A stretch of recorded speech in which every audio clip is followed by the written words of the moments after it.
Bonjour, je suis le commissaire de 2e classe Éléonore, ancrage service de santé des armées. Je suis titulaire du diplôme supérieur de comptabilité et gestion que j'ai obtenu en alternance au cabinet d'expertise comptable et commissariat aux comptes en candidat libre. J'ai par la suite travaillé au sein d'un Big Four et j'ai passé le concours de commissaire des armées sur titre pour lequel j'ai présenté la dominante comptabilité. C'est un concours qui requiert obligatoirement un master et une expérience professionnelle est très valorisée.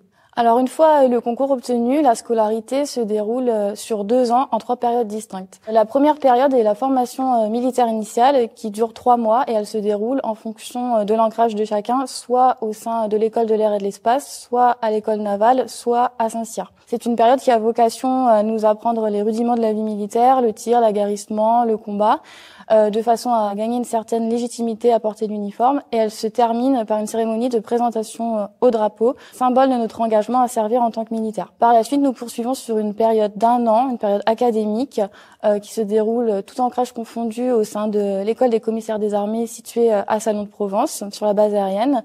C'est une période qui a vocation à dispenser la formation d'administrateur général et qui constitue le socle commun des connaissances des commissaires des armées. La formation d'ancrage se déroule sur une période de 8 mois où chaque élève commissaire rejoint son école respective en fonction de son ancrage. Pour les commissaires ancrage santé, cela se déroule au sein de l'école du Val-de-Grâce à Paris. C'est une période où sont dispensés des cours et des stages exclusivement portés sur le service de santé des armées, SSA.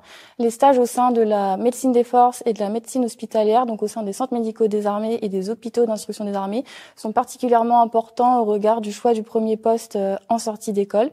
Il y a également une forte attractivité de cet ancrage puisqu'il offre aussi des stages en Polynésie française, à La Réunion, donc en Outre-mer. Pour ma part, j'ai eu l'occasion de réaliser mon stage au sein de la direction interarmée du service santé de Nouméa, donc en Nouvelle-Calédonie. Ce qui est particulièrement important, ce qui permet de bien comprendre le fonctionnement d'une DIAS. Il y a également une formation d'1 mois au sein de l'EHESP de Rennes, donc c'est la formation des directeurs d'hôpitaux, qui permet de comprendre le fonctionnement de la santé publique et la manière dont elle influence le SSA.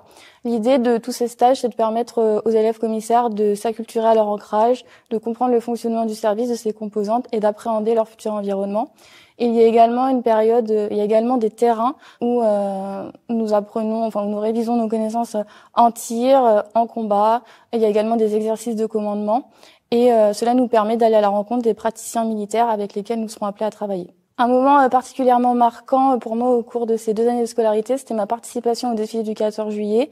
Tout simplement parce que c'était un moment fort, unique, symbole de mon engagement, que j'étais très fière d'y participer et de savoir que mes proches étaient fiers également. J'ai été affectée le 12 août dernier au 3e centre médical des armées de Lille en qualité de chef du bureau pilotage ressources. Le CMA a vocation à dispenser des soins médicaux, psychologiques, dentaires aux forces armées et d'assurer aussi un soutien vétérinaire. Mon poste est un poste très polyvalent qui me place à la tête d'une équipe de 6 personnes. Le bureau pilotage ressources est composé à la fois de la cellule ressources qui traite des dimensions financières et budgétaires et à la fois de la cellule appui administratif qui traite des ressources humaines militaires civiles de la chancellerie. J'interviens également sur une dimension juridique à travers les conventions ainsi que sur la gestion logistique des biens. Mes missions au quotidien consistent à accompagner les personnels militaires et civils dans leurs problématiques administratives. J'ai également un rôle de conseil au commandement important sur la dimension financière. Je produis les travaux de construction budgétaire à l'expression des besoins du CMA, de ses antennes, et j'appuie le COM-CMA, donc le commandant du CMA, sur sa gestion pécuniaire du CMA. Alors en plus de mes missions au quotidien, j'ai également 2 créneaux de sport qui me sont attribués dans la semaine, donc le mardi et le jeudi, ce sont des créneaux d'1 heure et demie, ce qui permet d'entretenir sa condition physique. Pour les personnes qui souhaitent rejoindre les commissaires des armées, j'ai 2 conseils. Le premier, c'est de se renseigner auprès des commissaires qui sont déjà en poste via My Job Glasses, tout simplement parce que les postes et les carrières diffèrent énormément en fonction de l'ancrage. J'incite également tout le monde à entretenir sa condition physique puisque cela fait partie intégrante de la vie du militaire. Et j'invite chacun à rejoindre cette carrière riche et épanouissante.